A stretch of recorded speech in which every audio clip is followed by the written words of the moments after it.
Tell him, McCluskey. Tell him what time it is. Little Hen says it's time to rock and roll. All you people are so scared of me. Come quietly or there will be trouble. Man, that's just me. I'm Batman. This is Sparta! There is a tiger in the bathroom! I'm an excellent driver. If it bleeds, we can kill it. Pop quiz, hotshot. Keep the change, you filthy animal. Back and to the left. Back and to the left. Back and to the left.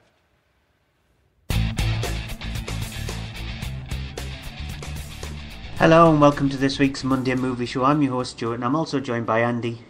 Good evening, and just to make a note of the reason that I chose that clip there from JFK is because of the unfortunate circumstance of John F. Kennedy being assassinated, which happened 49 years ago this past weekend. So, yeah, and just as another note, me and Andy, we're not our 100% selves, so the show might be a tad lackluster this week. Yeah, coming up we have two films to review. They are the new police thriller End of Watch and the sort of London-based comedy heist movie Gambit. Yeah, on top of that we have a little bit of movie news and the UK box office top 10. But as usual, if you're listening to us live, get us on the chat, in the live chat. Just speak to us during the show. So let's get things kicked off with the box office top 10. Well, the very strange UK box office top 10 this week, because it's inhabited by Bollywood films. And the first one's at number 10, and you went me for Thupaki. It's from what I can tell, it's some kind of story about an army captain who's on a mission to track down and destroy a terrorist gang, and to do with a kind of like a 24 trying to get a sleeper cell. So I don't know if that's going to be with music. I guess it will be with musical numbers, but it's the first of 3 entries into the UK box office top 10. Yeah, very strange to see that many. You might get 1 or 2, but 3 is very, very unheard of. At number 9, still languishing in the top 10, Taken 2. Yeah, glad to see it's starting to head out, although I'm amazed to see that there are quite a few cinemas that are still showing this at least 3 or 4 times a day. It's still on that many screens, so it's still getting a fair number of people going to see it. And the thing is, I don't know why, because it's awful. It really is just a complete cash cow. If you are desperate to see it, then wait till the DVD and Blu-ray comes out, because at least then you'll get the uncut version, which should be more in tone with the original.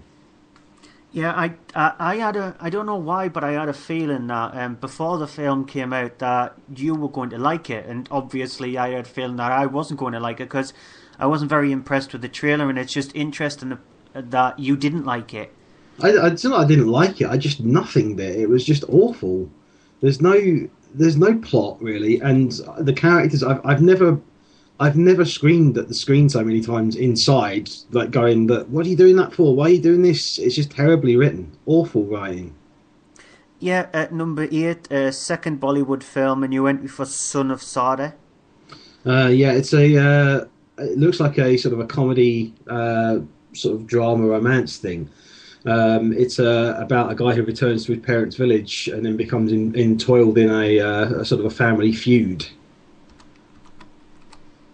With That's musical all I numbers, probably. With musical numbers, probably, yes. Yeah, it got in the live chat a US Danny Dyer fan. I asked her a question because obviously she lives in America, asking do they get Bollywood films over there very regularly, and she's come back saying that usually on Netflix, but New York City has a large Indian population, and so does there was a theatre in Boston which used to show them on a regular basis. So I never would have thought that Bollywood would have sort of like got to America. It's interesting. Think if it does it in New York, there must be other cities as well that have that too. Yeah. Number 7, Hotel Transylvania. Which is, we keep saying it, but it's Adam Sandler's least annoying film from the last decade. He's pretty good in it, voice acting. The animation's pretty good.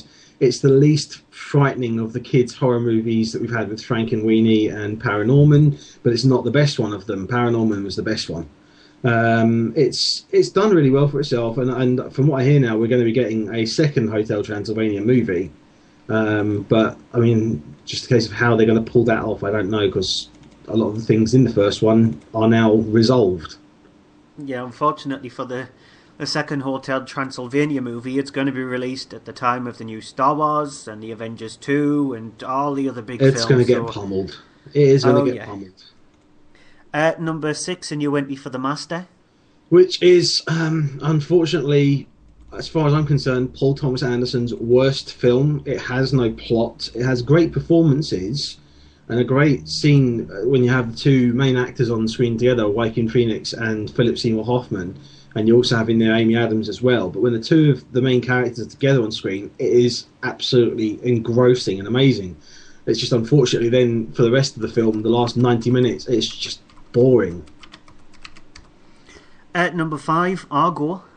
Which is my tip for my movie for Oscar nominations in all categories, as far as I'm concerned. It deserves nominations in every single one, and Ben Affleck has now proved himself a competent director and a competent actor as well. He's put together a really solid film and a really enjoyable sort of thriller with mixes of sort of humour in there as well. Yeah, I'm looking at the wrong list. I was looking at the US box office top 10 there. At number 4, the last of the Bollywood films, Jab Tak Hai Jan. Yeah, it's some kind of romance film about a guy who's lost his love in London, and he then goes on to be a bomb disposal expert for the Indian Army and returns to London years later to find this woman that he lost.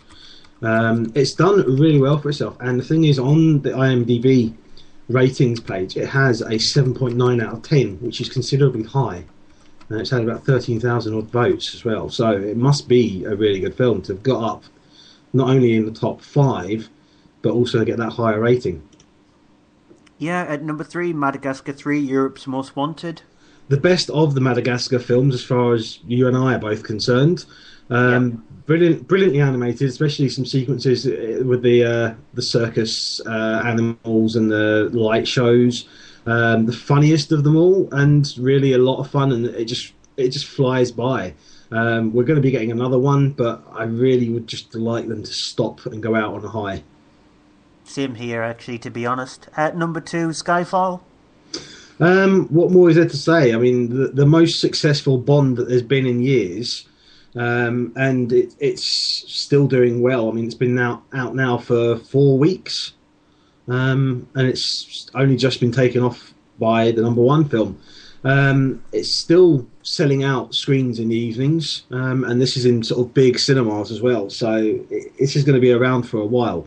Not my favourite of the Bond films. My favourite is still Casino Royale, but it's very, very close to that. What's interesting with Skyfall is, with the US box office top 10 this week, from last week, Skyfall only had a drop-off of around about less than $5 million, whereas the number 1 film, which is Twilight, had a drop-off of nearly $100 million, just over $100 million, which is an insane drop. And number 1 over here, and you went for Twilight Saga Breaking Dawn Part 2. Yeah, I mean, in the US, it's done magnificently. It has taken in 2 weeks what Bond over there has taken in 3. It's actually just overtaken it by a few million, and that's it. The two have been very close. Bond didn't come out there until a couple of weeks after it was here. But the thing with Twilight Saga Breaking Dawn Part 2, we haven't seen this. I won't see it till it's out on DVD.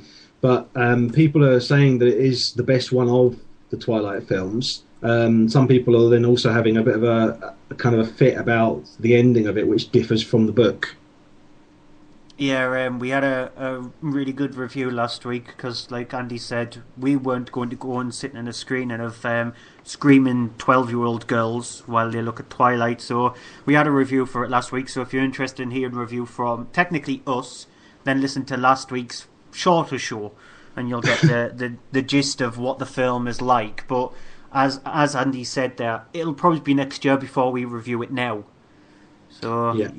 I wouldn't hold your breath of finding out what we thought of it. Right, let's get on to some movie news. Steven Spielberg has revealed during a press tour of Lincoln that he approached Cubby Broccoli to direct a Bond film, and he was turned down. Spielberg said, "I went to Cubby Broccoli and asked if I could do one, and he said no. When he pressed a little, when he was pressed a little further, he went on to say, "I've never asked again. Instead, I made the Indiana Jones series." Well, I mean, I don't know what I would have expected a Spielberg Bond film to be. Certainly would have been action-packed, but the question is, what would it have been if it's going to be one of the older ones when Cubby Broccoli was around, that's going to be sort of pre-Timothy Dalton. Yeah, it was in the 70s. Yeah, so it would have been either Sean Connery or Roger Moore. And I don't know that Roger Moore's films, one of them done as a Spielberg one, I really don't know that would have worked. Well, the thing is, though, we didn't know what Spielberg's directing talent was like until he came along and did things like Jaws and Close Encounters and even E.T., so we didn't know what his directing was like. And if you can just imagine if he started his directing career off doing something like a Bond film rather than doing Jaws, what kind of route he would have taken and where would he have been today? Yeah, I don't know. We would have got different director. I don't know. We would have got things like Jurassic Park and such. I don't know, because the thing is that those are more of the sort of the wondrous films of his, whereas the Bond films, if he'd done them, would have had to be more like Saving Private Ryan's factual ones. I think. Yeah, because Spielberg's earlier stuff is more of his adventurous stuff. As of late, in the last at least 10 years, Spielberg has played it more safe than what he used to be like, and so you can just imagine what he would have been like now if he did do the Bond films. Well, the thing that's come up as well now is that people have suggested him for a Star Wars movie, but he said that he's not going to direct one of the Star Wars films. Which is a good idea, because I wouldn't want Spielberg to direct a Star Wars film. Involved in some way, shape or form, but I wouldn't want him to have directed a Star Wars film. Yeah. 20th Century Fox have announced that the planned re-release of Independence Day in 3D has been scrapped. No reason was given, however speculation is pointing towards Fox needing more time on the post-production or converting it of it, and that the film would have missed its planned July 3rd release. I'm curious about this because I think it's to do with there's this new 3D processing that they've got. They were talking about it on something a while ago, and it's a new system that lets them do it supposedly a lot cheaper than it would have. And I'm wanting to see, because there has been iRobot released on 3D Blu-ray, and I want to get hold of that and see what this process looks like. Because the thing is, it needs to be done on the right kind of films. And things like Independence Day and iRobot, which were filmed they weren't planned for 3D, but they were filmed with planning for CGI effects done. A lot of CGI effects in it. So the information that they need to make it 3D, I think it would be there. You couldn't do it with a normal sort of a film that didn't have any kind of effects or anything like that, because it wouldn't work at all, I think. But you need certain information when you are making a film into 3D, the process to convert it. And I think that Independence Day would be one of the ones that work. I don't know, maybe we'll see them take the time on it and release it as a home 3D release. That's probably the best thing to do. Just release it on a home release. They might make more money that way rather than being in the cinema. Yeah. Maybe. My final piece of news is, according to the Sun newspaper, that's in the UK if you live in America. Take this with a pinch of salt then. Singer Rita Ora is set to replace Rihanna in Fast and Furious 6. Rihanna was set to play a villain in the film, however, due to her busy schedule, she has had to drop out, and now it looks like Ora is set to take her place. I'm looking forward to this. I'm surprised we haven't had any kind of early trailer yet, because it's not long until, well, I say not long, but it's supposed to be sort of July next year, I think, that the movie's expected to come out. So we're only sort of 6 months away. So I'm looking forward to seeing that, because I am a fan of the Fast and Furious franchise, and the last few films have all been brilliant.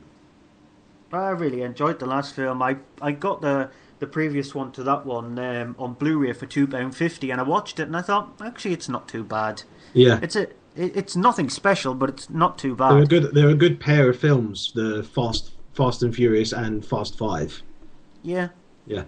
Paramount Pictures has announced that we'll get another in the Paranormal Activity series. Paranormal Activity 5 will arrive in cinemas in 2013, just in time to tap into the Halloween market, with an official release date of 25th of October. Yeah, what I find interesting about this is it's going to go up against Insidious 2. Because there's going to be a sequel to Insidious released around about the same time. And considering that those two films are done on such a small budget, Insidious was done on a budget of around about $2 million, and it took about $90 million at the box office. The Paranormal Activity films, even though year by year they've had a drop-off, they still make their money. So it'll be interesting to see those two go up against each other. And I hope to God that Insidious 2 absolutely trounces Paranormal Activity 5 and kills the series off. Yeah, that'll be the last one then. Because I want that series dead, even though I love horror films. I'm really sick of the Paranormal Activity films. And the final piece of news this evening is that Zack Snyder has confirmed the full trailer for his Superman movie, Man of Steel, will be released and shown before Peter Jackson's The Hobbit, An Unexpected Journey. The director recently stated, "So it will be fun to see our crazy Man of Steel trailer and then enjoy The Hobbit because that's going to be great. It just feels like a fun Christmas thing to do. Drag the whole family out for that action." The Hobbit, An Unexpected Journey is due to be released on December 13th, and The Man of Steel will be released on the 14th of June next year. Yeah, and if you go to see it in IMAX, you'll get 9 minutes from the new Star Trek film as well, like we reported last week, Into Darkness. And there was supposed to have been another trailer for Wolverine attached to it as well, but then that was completely debunked, and that's not going to be attached to the film. I mean, I guess we'll see, but the thing is, I don't want to see the 9 minutes of Star Trek footage. I just want to go into it completely clear. Yeah, I just want to see a trailer. I don't want to see 9 minutes of footage from the film. I had that problem with The Amazing Spider-Man, where they kept showing these big, long trailers, and it's just literally, get over with it. Just let me see the film when it comes out. Don't keep showing me this. Yeah, I'm really so close to banning Mr. Moobs from the chat because he said Tokyo Drift is better than Fast and Furious 5. I don't think it's better than Fast and Furious 5, but I think it is a really good film. A lot of people hate it. I do. And I like it. I quite enjoyed it. It brought a new angle to the whole Fast and Furious series, which the one I hate the most is the second one, Too Fast, Too Furious, because it's just awful. It's god awful. It really is. Oh well, Moobs, you let off the hook there then. Right, we're going to a break, and after the break we'll have our first review. Right, advert. What do I need to say in an advert? Well, I need to say that we're the Gamescast. I need to say that we're on Twitter at the Gamescast. I need to say we're on Facebook. I need to say we've got a website, thegamescast.com, and I need to say we're on YouTube. Oh yeah, and we're on this thing called Spreaker.com. Don't know where that came from. What else? That's probably it. Right, better record it. Oh, crap. That was 30 seconds. The Gamescast. Grown-up gamers talking about games. Allegedly. Right, welcome back. Let's get on with our first review of the night. It's End of Watch. It's directed by... I'm curious about what you got to say about this, because I haven't had a chance to see it, and I really do want to see it. Well, let's see. It's directed by David Ayer. He's also written it as well. He was responsible for Training Day. He also directed that film. So, if you've seen Training Day, you might get a sort of sense of what this film is like. It is very much like Training Day, but shot on a shaky cam style, because I hate the idea that it found footage style. I just want to put it as shaky cam, because it is very shaky cam, and it stars Jake Gyllenhaal and Michael Pena. They both play police officers. Gyllenhaal plays Brian Taylor, Pena plays his partner Mike Zavala. At the start of the film, they're obviously going about their usual job. They bust a guy who's speeding. They discover that he's got drugs and guns in his car, and a shootout occurs, and they take down the guy, because they shoot him practically. And so for the first 20 minutes of the film, it's just basically establishing you getting on board with these two characters, because they have a camera which is attached to their lapel. It's Taylor who decides to attach the camera to each of their lapels, because he wants to try and do this course on time when he's not doing police work, where he's shooting films and shooting movies. He intends to be a director. He wants to try and get out of the police force, and so his idea is that to take cameras with him where he goes, and these little lapel cameras, capturing their day-to-day business. And in the area where they patrol, it's not just the simple area. As a matter of fact, they have a conversation in the film where they're talking about that if they were in a completely different district, their job would just be really boring, and they wouldn't actually use their guns at all Instead, they're in an area where drugs are rife, violence is just an everyday thing, and you might as well say they use their guns in more than 1 or 2 occasions per day, and specifically the opening of the film where they've took down a guy. Their relationship is really strong, and a lot of the film is those two in the car having a conversation between each sort of like thing that they've been told to go out on. Here's a clip. Dude, are you gonna hook up with a Mexican girl? They're trying to hook me up with them, dude. Dude, it'd be great if you did. I get it, man. Sweet brown sugar. You should marry one of my cousins. If they're anything like you, I wouldn't be able to stand an hour with them. Waking up in the morning, they'd be like, Hey, can I tell you a story? I know. Here's a story about this, and a story about that, and a story about this, a story about that. But dude, all you gotta do is this. All you gotta do is this. Yeah. You want to come to my cousin's quinceañera, my daughter's quinceañera, my brother's quinceañera? Yeah. My sister's quinceañera? There's always something happening though, bro. It's better than like, hey, do you know the new kind of flavored coffee I have? Do you like this kind of coffee? The baristas are excellent. You like coffee, dude. Don't give me that. I like good Starbucks coffee. Whatever, I'll let you lay into me. Lay into me, dude. Fine. 13 X-ray, 13 missing juvenile, 2717 Jefferson, code 2 incident 5755 and already 1327. 13 X-ray 13, we're going to be code 6 on the missing juvenile. So as you can tell from the clip, that's the kind of thing, the kind of conversations they have between each thing that they've got to go out on. There's one where they have to go out to this person's house. They've been called out to this house because this woman's kids have gone missing. When they get into the house, they discover that the kids have actually been tied up in the closet and sellotape wrapped around their mouth. And it's cases like that in the area where they're at. Unfortunately, what happens is they come across this sort of like pickup truck where they stop it and they discover these gold-encrusted weapons, gold-encrusted handgun, and there is also a gold AK-47 alongside a hell of a lot of money. When they follow up the case, it gets even more harsh and they discover much more violent things have gone on, and then they are hunted by this drug cartel which runs the sort of like underground area of the place where they're at, and they are now targeted people. Now the thing with the film is, if you don't like swearing in movies, then instantly just walk out of the cinema, because I think, in my opinion, the last time I watched a film where it had a hell of a lot of swearing in and it was rated 15 was South Park Bigger, Longer and Uncut.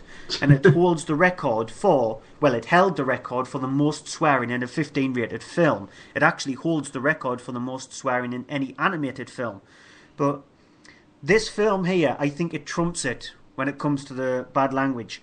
The clip that I played you there, I was so glad that I didn't have to edit it, because there is another version of that clip where the F-bomb is dropped around about 8-9 times, and that clip's only a minute long, and it's only rated 15.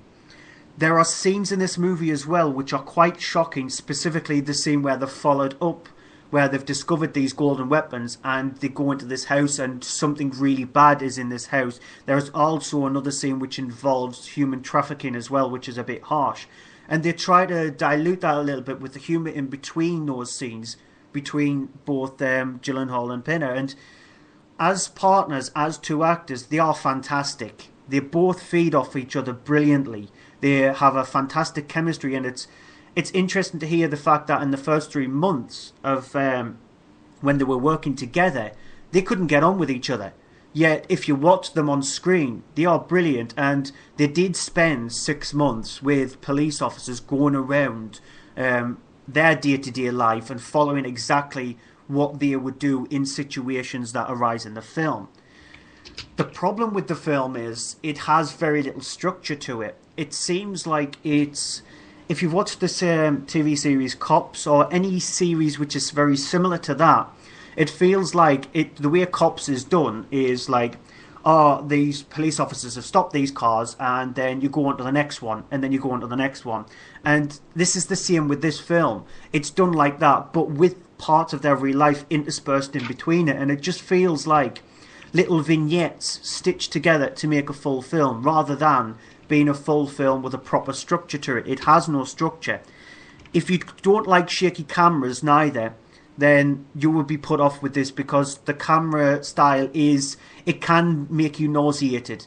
It's an interesting idea, because then you've got the viewpoint of the police officers, but it can make it feel nauseating. And it feels also that it drags a little bit, and also the fact that the last 15 minutes of the movie is just it's a bit stupid and a bit silly, considering before the last 15 minutes occur, you're treated with probably the most extreme scene of the film, and then the last 15 minutes come by, and then you think to yourself, really?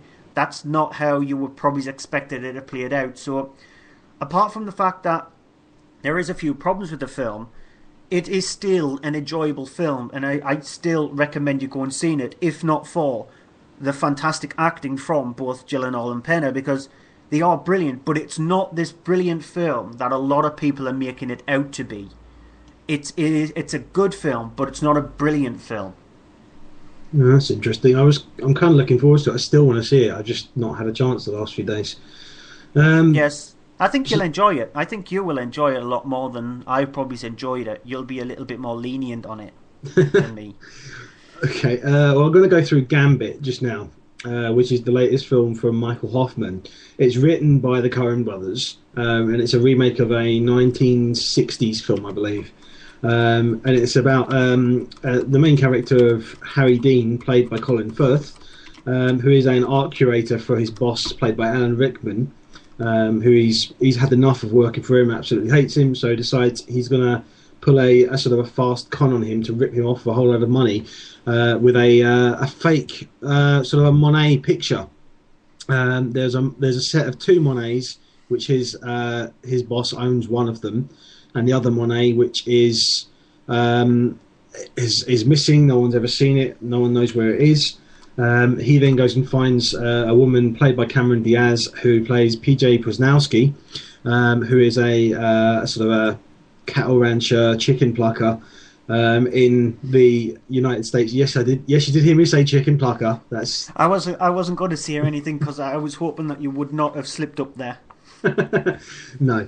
I'm not going to go and try the things I will then. But the whole thing is that he gets her interested in it because of the fact of that her great grandfather during the Vietnam War was actually in a sort of a platoon that went and raided the location where this picture was last known to exist. Here's a clip. You know, you don't have to Miss Posnowski me. Now you can call me PJ. Or Jammies, that's my rodeo handle, or Philomena, which is my real name. Well, thank you, PJ. And you may call me Lionel. Let's hope that doing business on a first-name basis will be conducive to plain speaking and clear understanding. Amen to that, Lionel. Well then, let's get to it. I want 12 million pounds for this here picture. That's 6,000 tons if I've done my math right. And maybe you'd like to throw in a nice 4x4 and haul it off in. With an auto tranny, a CD deck, and graduated tin on the windshields. Please and thank you. Well, that's marvelous. And tell me, PJ, what makes you think this painting is worth 12 million pounds? Well, Lionel, first off, it's oil. Ain't it, Harry? Indeed, the medium is oil, and its provenance is promising. So you have this ongoing thing of the three of them sort of in... working out where this picture has come from, if it's real, if it's fake, and he's trying to convince him of this. All the while, there's this ongoing thing of that you have a character as well, played by Stanley Tucci, who's been brought in as a replacement for Colin Firth's character because Alan Rickman's character doesn't want him around anymore. And this whole thing of the con is on, as it's called, as it says. As he's trying to convince his boss that this is a real painting and not a forgery. And her character of PJ is then trying to convince him of this as well, and while trying to sort of keep him interested in the con. The problem with the film is it's not especially funny for a comedy. There are scenes in it where it did get laughs in the cinema, but not the kind of laughs that it's really trying to get. There's a lot of kind of the humour that you get from an old British film. And it doesn't have these kind of gross out humour elements that you would expect from a film nowadays, which is kind of nice, but unfortunately it just means that some of the comedy is just boring. It doesn't work. There's a whole thing as well in there with a bunch of Japanese businessmen who are supposed to be doing funny things, and there's a bit when they're sort of like meeting with them and the translator is trying to translate, and it's just doesn't really work in the film. And it's just, I mean, the thing of it being an hour and a half long, it's not a long film, but by the end of it, it's kind of like, oh, that was exhausting watching that. It's just unfortunately not brilliant. It's not awful. It's just, I wanted a lot more. I wanted it to be funny. I wanted it to be witty. It's not. And the thing is as well, you heard in that clip there, a lot of the dialogue is very sort of lengthy and stretched out unnecessarily. And you've got these characters there who none of them are particularly likable. I mean, if anything, the one who is the most likable out of them all is the bad guy in it, Alan Rickman's character, because of the fact that he's just doing what he is. He's a big businessman. He's a bit of a I'm trying to think of what word to say that's not going to be sort of breaking our rules we have here, but he's a bit of a horrible boss. An arse? Yeah. And but the thing is that he's just there and doing what he's doing, whereas everyone else is trying to rip him off and take advantage of him, and so it's not really successful in making you want to root for the guy who's trying to rip him off. Oh well. So one good film, one not so good film. There are other films out there that you could have gone and seen, but there was Silver Linings Playbook released this week as well, which is actually getting pretty decent word of mouth on it. And there's Nativity 2, and from early figures from what I know, the film is going to open up to around about £2 million taken, which is twice as the amount as the first one took. So it seems a lot of people are latching on to Nativity 2. Why? I think that's David Tennant for you. Oh yeah, because he was in the... Yeah, why not? Right, that's it for the cinema part of the show. We will be back live in a moment on Spreaker with the DVD and Blu-ray part of the show. If you listen to us back on iTunes or Spreaker or any other place where you listen to us back, then please download the other part of the show, and so we'll see you in a moment.